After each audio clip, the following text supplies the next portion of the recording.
Assalamualaikum warahmatullahi wabarakatuh.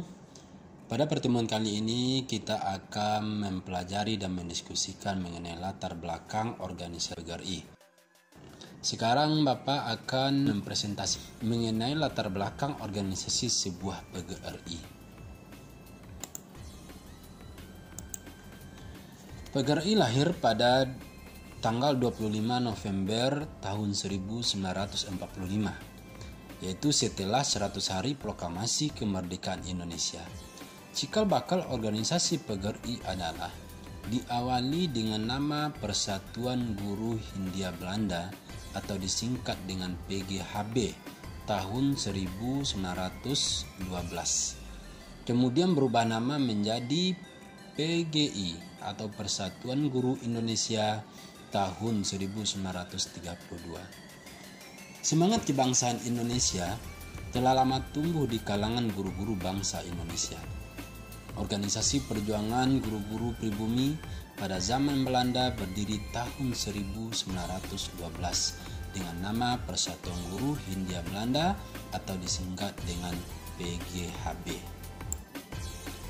Organisasi ini bersifat unitaristik yang anggotanya terdiri dari para guru bantu, guru desa, kepala sekolah, dan penilik sekolah.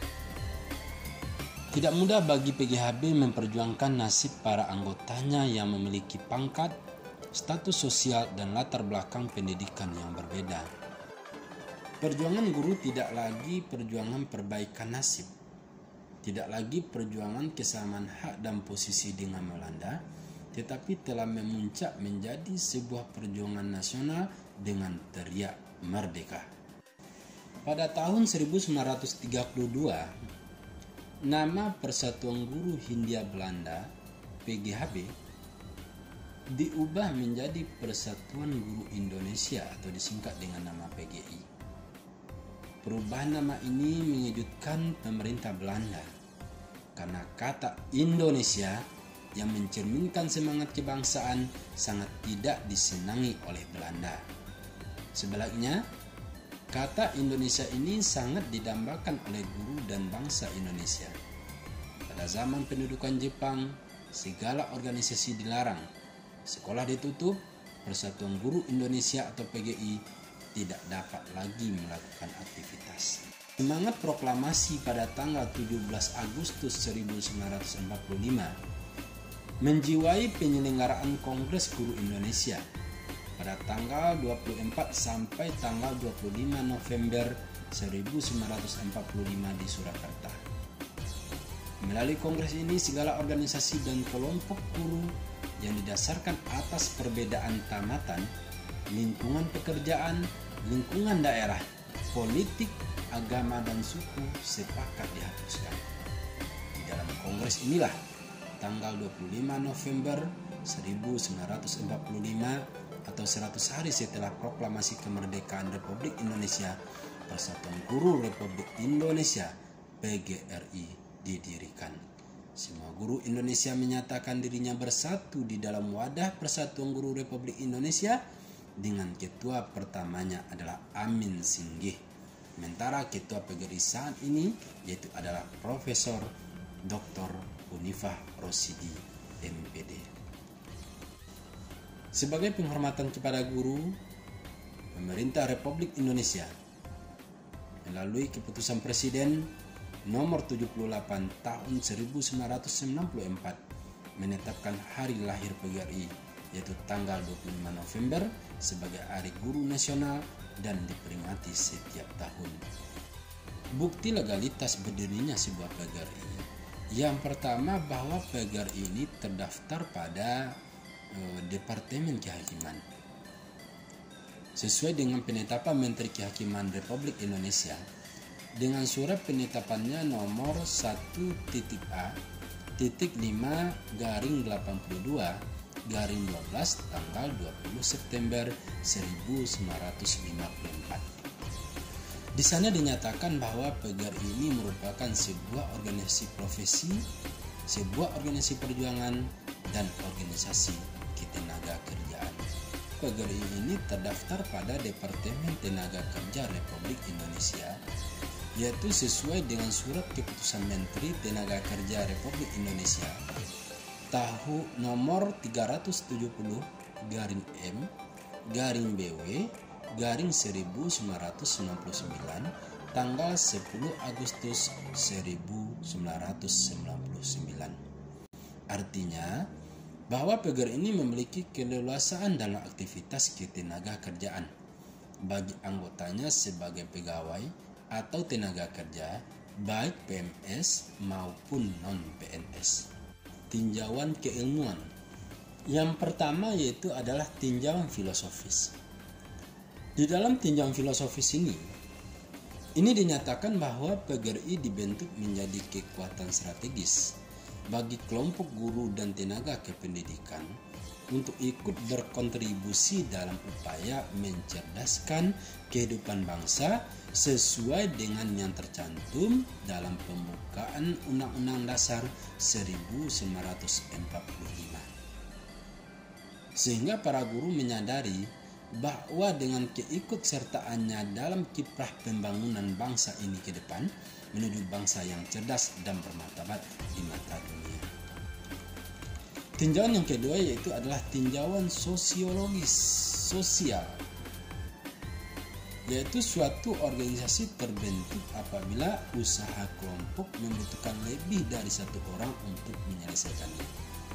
Artinya kalau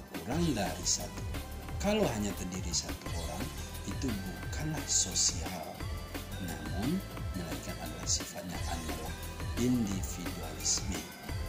Kondisi ini timbul mungkin disebabkan oleh karena tugas itu terlalu besar atau terlalu kompleks untuk ditangani satu orang, maka perlu sekelompok orang untuk bekerja sama dan bekerja bersama-sama memajukan Persatuan Guru Republik Indonesia dalam sebuah organisasi. Jadi PGRI ini merupakan sebuah organisasi kemasyarakatan atau masyarakat. Dan yang ketiga adalah tinjauan psikologis. Organisasi PGRI ini adalah sebagai wadah untuk menyatukan gerak langkah dari keseluruhan organisasi.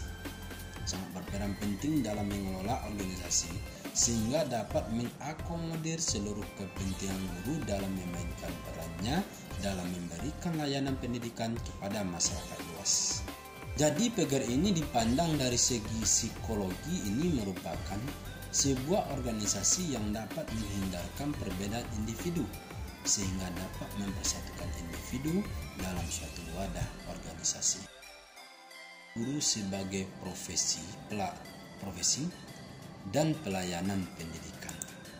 Maknanya itu adalah guru dapat menentukan sikap yang benar-benar tahu posisinya dalam bekerja dan berorganisasi dan diakui di negara Indonesia yang dicintai ini. Dalam Undang-Undang Dasar 1945, Pasal 27 ditegaskan bahwa setiap warga negara berhak atas pekerjaan dan perlindungan yang layak bagi manusia. Dengan demikian, guru dalam melaksanakan tugas keprofesiannya dijamin dan dilindungi oleh undang-undang. Mendapat hak perlindungan hukum dalam bekerja sebagai tenaga profesi dan sebagai warga negara yang baik. Sebagai tindak lanjut dari perlindungan hukum kepada guru dalam menjalankan tugas dan melakukan pelaksanaan pendidikan kepada peserta didik, maka profesi guru sejajar dengan profesi lainnya. Sehingga diharapkan tidak ada lagi sikap-sikap pemasungan dalam birokrasi terhadap guru, baik di pusat maupun di daerah, apalagi di daerah terpencil. Berdasarkan resolusi dunia internasional tentang hak-hak serikat pekerja pendidikan tersebut, maka perlu diwaspadai dengan situasi dan kondisi di Indonesia.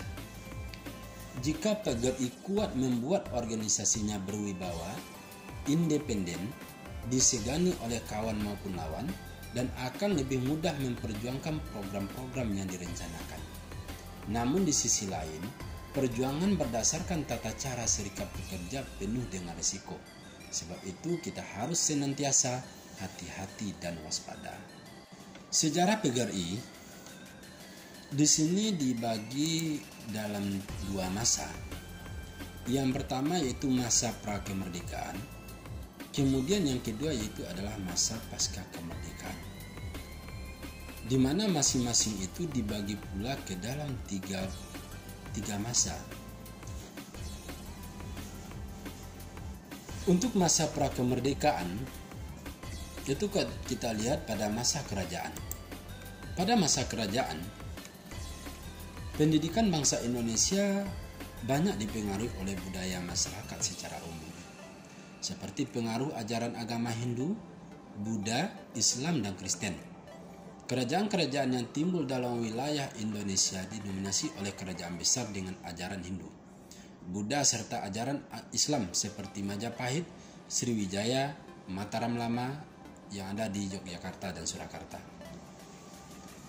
Menurut para ahli, sejarah tujuan pendidikan pada masa kerajaan Hindu dipengaruhi oleh kepercayaan politeisme, yaitu percaya kepada dewa-dewa seperti Dewa Surya, itu dewa yang menguasai matahari, Dewa Yama yang menguasai laut, Dewa Agni yang menguasai api. Dewa yang tertinggi itu adalah Dewa Brahma, Wisnu, dan Siwa. Ketiga dewa ini disebut Trimurti. Agama Hindu mengajarkan hukum karma, yaitu tiap-tiap kebaikan akan berakibat baik dan tidak tiap-tiap kejahatan akan berakibat pula kejahatan. Sedangkan ajaran Buddha mempengaruhi tujuan pendidikan pada waktu itu, yaitu berdasarkan ajaran Siddhartha Gautama, bahwa setiap manusia dididik menjadi manusia sempurna agar dapat masuk nirwana atau surga.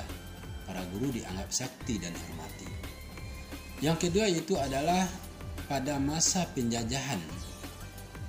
Menurut catatan sejarah, bahwa awal abad ke-16 bangsa Portugis dan Spanyol menjalankan misi dagangnya ke Indonesia dan menempati wilayah Indonesia bagian timur, yaitu Maluku, Sulawesi, dan daerah lainnya. Mereka di samping dagang juga menyebarkan agama. Di samping berdagang, mereka juga menyebarkan agama Kristen melalui pendidikan dan pengajaran yang dikelola oleh seorang tokoh Nasrani yang terkenal, yaitu Franciscus Xaverius, yaitu pada tahun 1506 sampai 1552. Pada masa perintis kemerdekaan, setelah kesadaran berorganisasi tumbuh dan berkembang sejak mulai tahun 1908 dengan lahirnya organisasi Budi Utomo yang merintis bersama-sama organisasi profesi dan pemuda sehingga berhasil mewujudkan lahirnya Sumpah Pemuda. Sekretaris 1 Budi Utomo, Dwijo Sewojo, berasal dari kelompok PGHB dengan gigih menyuarakan suara guru Indonesia. Kemudian pada tahun 1912 bergerak pula Kiai Haji Ahmad Dahlan dengan perguruan Muhammadiyah yang eksis dan berhasil membawa persatuan umat di Indonesia melalui ajaran agama. Selanjutnya tahun 1922 lahir pula perguruan Taman Siswa dengan pendirinya Ki Hajar Dewantara.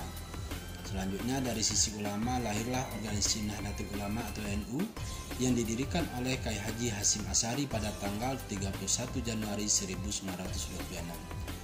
Semangat mulai bersatu terwujud para pemuda membentuk diri pula dan dirintislah suatu keputusan para pemuda dengan Sumpah Pemudanya pada tahun 1928, yaitu satu nusa, satu bangsa, dan satu bahasa Indonesia. Sejak itulah lahir pergerakan-pergerakan rakyat yang bersifat kebangsaan dan keagamaan untuk mewujudkan kemerdekaan bangsa Indonesia. Peranan guru telah menunjukkan dedikasinya untuk mencerdaskan bangsa dan mewujudkan cita-cita membebaskan rakyat dan tanah airnya dari tangan penjajah. Banyak tokoh nasional yang berasal dari kalangan guru seperti Kiai Haji Ahmad Dahlan, Ki Hajar Dewantara, Muhammad Syafi'i, Jenderal Sudirman, Jenderal A.H. Nasution, dan yang lainnya. Pergerakan-pergerakan rakyat yang digerakkan oleh organisasi-organisasi pemuda dan pemuka agama serta tokoh-tokoh pendidik menyatu dalam mewujudkan kemerdekaan. Berkat rahmat Allah yang Maha Kuasa, akhirnya merdekalah bangsa ini dengan disuarakannya proklamasi kemerdekaan Indonesia pada tanggal 17 Agustus 1945. Masa pasca kemerdekaan. Begitu proklamasi diumumkan oleh para proklamator Soekarno-Hatta, 100 hari kemudian lahirlah Persatuan Guru Republik Indonesia (PGRI). Setelah disepakati secara nasional pada Kongres pertama Guru-Guru Indonesia di Surakarta. Setelah disepakati secara nasional pada Kongres pertama Guru-Guru Indonesia di Surakarta atau Kota Solo, Provinsi Jawa Tengah pada tanggal 25 November 1945. Lahirlah PGRI telah membawa persatuan dan kesatuan para guru dan tenaga kependidikan di seluruh Indonesia, sehingga menghapuskan segala bentuk perpecahan di antara kelompok guru. Peserta Kongres PGRI menunjuk Ketua Umum Pengurus PGRI Besar PGRI, yaitu adalah Amin Singgih. Yang pertama yaitu masa Orde Lama. PGRI tetap eksis dan memisahkan anggotanya yang pro-komunis dengan kelompoknya yang berbau komunis, yaitu PGRI non-fak sentral. Pergulatan politik nasional ini pun mulai saling berebut kekuasaan, maka PGRI dengan segenap dinamika yang ada sampai dilaksanakannya Kongres yang ketiga, tetap mempertahankan dan menguatkan cita-cita proklamasi kemerdekaan NKRI yang berdasarkan Pancasila dan Undang-Undang Dasar 1945. Pada masa-masa perpolitikan bangsa Indonesia tiba pada puncaknya, yaitu dengan diadakannya pemilu pertama tahun 1955. Para anggota PGRI terbawa arus politik dan banyak yang dilibatkan diri dalam peserta pemilu, sehingga mengakibatkan terjadinya kemacetan dalam penjalanan organisasi sampai berakhirnya Orde Lama. Selanjutnya, setelah pemerintahan Orde Lama yang dipimpin oleh Presiden Soekarno berakhir, yaitu tepatnya pada tahun 1966, maka pemerintahan berikutnya dikuasai oleh Orde Baru yang dipimpin oleh Soeharto pada tahun 1966. Masa Orde Baru yang berikutnya itu masa Orde Baru. Pada masa Orde Baru, organisasi PGRI mulai menunjukkan sebagai organisasi modern. Semua unsur organisasi sebagai satu kesatuan dan saling ketergantungan, yang di dalamnya mengemukakan bahwa organisasi bukanlah suatu sistem tertutup yang berkaitan dengan lingkungan yang stabil, akan tetapi organisasi merupakan sistem terbuka. Selain itu, PGRI sebagai organisasi melakukan koordinasi dan kerjasama dengan pemerintah Republik Indonesia saat itu, sehingga pemerintah memfasilitasi pusat perkantoran pembangunan Gedung Guru Indonesia di Jakarta, tepatnya Jalan Tanah Abang nomor 3 nomor 24 Jakarta. Kemudian pengembangan PGRI sebagai organisasi modern mengembangkan sayap organisasi dengan berdirinya Yayasan Pembinaan Lembaga Pendidikan YPLP PGRI, Lembaga Konsultasi Bantuan Hukum LKBH, Badan Pengelola Gedung Guru Indonesia BPGGI, PT Harapan Masa atau Percetakan, Majalah Suara Guru. Kemudian pada akhir pemerintah rezim Soeharto berakhir 1967 sampai 1998. Pada masa ini PGRI benar-benar telah membawa organisasi dengan paradigma barunya, yaitu unitaritas, independen, dan non-partai politik. Dan terakhir itu adalah masa reformasi. Era reformasi ditandai dengan runtuhnya rezim Orde Baru yang otoriter, yaitu pada masa Soeharto. Setelah Orde Baru tumbang, maka perubahan menjadi pilihan pembangunan bangsa. Era perubahan itulah yang dikenal era reformasi. Perjuangan PGRI pada masa reformasi ini meliputi bidang keorganisasian, kesejahteraan, ketenaga kerjaan, perundang-undangan, reformasi pendidikan nasional, serta kemitraan nasional dan internasional. Akhirnya berkat semangat perjuangan yang mengelora sejak tahun 1999 sampai tahun berikutnya dapat membuahkan hasil, yaitu Undang-Undang Nomor 14 Tahun 2005 tentang Guru dan Dosen. Undang-undang ini berdampak positif bagi kemajuan bangsa Indonesia pada umumnya dan pendidikan nasional pada khususnya, termasuk pada guru-guru dengan peningkatan mutu dan kesejahteraan serta perlindungan guru. Pada tahun berikutnya, PGRI melalui kesepakatan dalam keputusan Kongres 18-20 bertekad. Keputusan Kongres 18-20 bertekad mendesak pihak pemerintah untuk peduli dengan guru, dan lahirlah ketentuan-ketentuan tentang mutu dan kesejahteraan guru seperti ditetapkan Peraturan Pemerintah Nomor 74 Tahun 2008 tentang guru. Selanjutnya ketentuan lainnya yang berkaitan dengan kesejahteraan guru.